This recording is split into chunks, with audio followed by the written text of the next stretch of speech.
কবরের জীবনটা আসল জীবন। বিশ্বনবী দোয়া করতেন, আল্লাহুম্মা ইন্না নাউযু বিকা মিন আযাবিল কবর। আল্লাহ, আমি আপনার কাছে কবরের আযাব থেকে পানাহ চাই, কবরের আযাব থেকে বাঁচতে চাই। এই কবরের মধ্যে অনেক ফিতনা হবে, অনেক সুয়াল হবে। কবরে প্রশ্ন আছে না নাই? কথা বলেন। প্রথম প্রশ্ন জিজ্ঞেস করা হবে, মার রব্বুক, তোমার রব কে? বলেন, আমাদের রব কে? ওয়া মা দীনুক, তোমার ধর্ম কি? বিষ্ণুবীর চেহারা দেখিয়ে বলা হবে, তাআরিফু মান হাযার রাজুল, এই লোকটারে চিনো?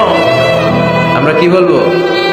আমরা চিনি, উনি আমাদের প্রিয় রাসূল মুহাম্মদুর রাসূলুল্লাহ সাল্লাল্লাহু আলাইহি ওয়াসাল্লাম। এরপরে জিজ্ঞেস করা হবে, এগুলো কোত্থেকে শিখলা? আমরা বলবো, কোরআন থেকে। ফায়ুফসাহু লাহু কবরুহু ৭০ যিরাআন।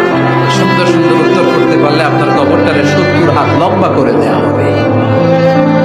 ইফতাহু লাহু বাবুন ইলাল জান্নাহ, জান্নাতের দিকে একটা দরজা লাগিয়ে